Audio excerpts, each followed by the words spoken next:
In this video, I'm going to make a blown up standard inch just to show what each of the fractions mean, or each of the graduations on the ruler mean. So it would be the 1/16, the 15/16. To do this, I'm going to go into the Windows menu here, and I can type in Sketchup SK. It should pop up as my desktop app. Click on it.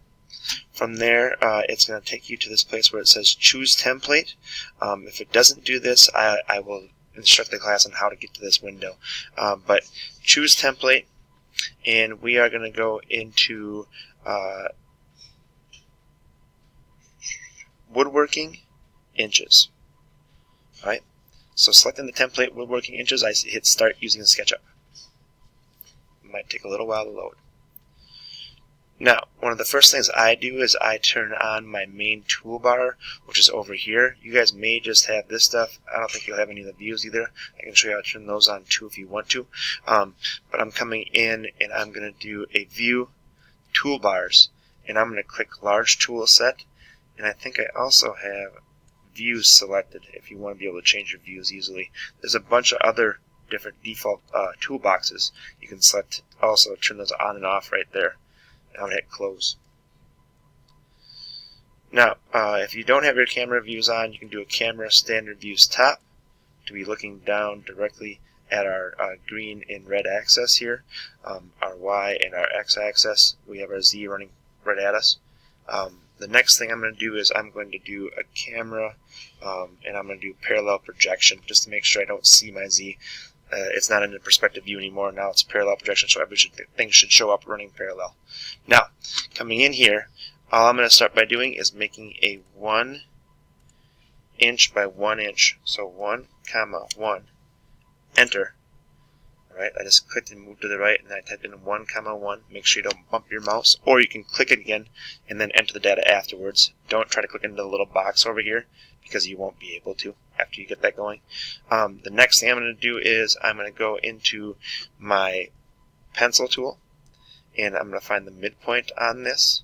Alright, by just kind of sliding down here. Every once in a while I got to zoom in, and it'll snap to that little blue mark. I'm going to click.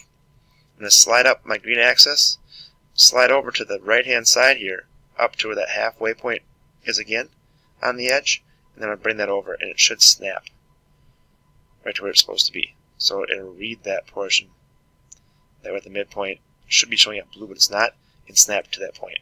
I'm going to click one more time. It's trying to chase me around, so I hit the escape bar.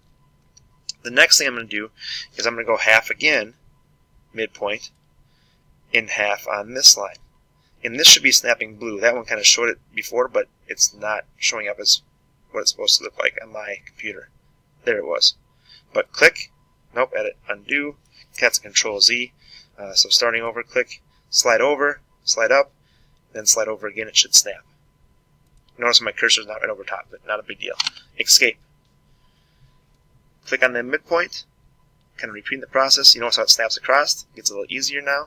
Escape. Midpoints one once again. Over to the side. Escape. Escape. Oh, misclicked. Edit, undo. Click on the midpoint. Escape. I missed one back here. Or edit, undo it, one of the two. Now, what we have done here so far is we have made a half an inch, because this is overall is a full inch. We have made our quarters, meaning the 1/4 of an inch. 1/2 is the 2/4, and then we have the 3/4, and now we have set down our eighths: 1/8, 2/8, 3/8, 4/8, 5/8, 6/8, and 7/8. And lastly, we have our 16ths. So coming in here, we click midpoint once again. A lot of escaping here because we have a lot of them to do. Click and then click again. It should line up or find that smart view. Oh, I hit escape by accident there. Going too fast. Click and then click and escape.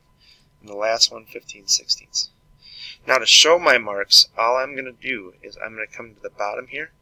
So I'm going to scroll out with my scroll wheel, kind of move my cursor down to the bottom. I can hold my scroll wheel in and shift and kind of slide that across as far as pan it.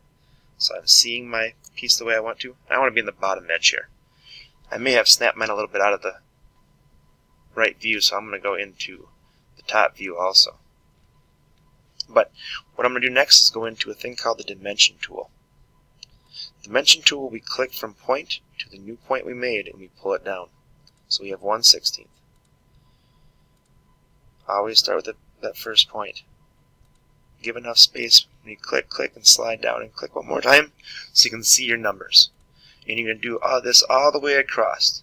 And what this is going to do for you is give you a reference to show what each piece represents, or what each graduation represents. If you select one, hit escape.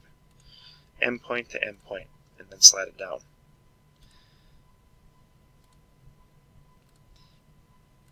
Once we get to the end here, we are going to save this in our H drive just so we have a sheet that we can print off if we need to. The first time we're not going to print it off. I actually have printouts for you. They're made by the Xerox machine, which is cheaper than doing printouts. And it has 2 scales, or 2 rulers on the side for you to use. So ask for that as soon as you're done doing this, and we'll check you off in the gradebook, and you will be ready to do the next assignment. 13/16. Getting to the end here, it's kind of a repetitive process, but it'll also make you kind of learn SketchUp a little bit too, give you a little, I guess, revamp or reminder about doing certain things. And our last one's our full 16/16 at 1 inch. And then we can hit the Zoom Extents tool, which should be, where'd it go? Right here. Alright, which will put it all in the view so you can see it. Thanks for watching the video. One more thing, file save as. Make sure this is going to your H drive. Alright, if it saves in your documents or on your desktop, it won't be there tomorrow. So over here, find your name, or go to your desktop and find your H drive on your desktop. Make sure you save it in there. Thanks for watching.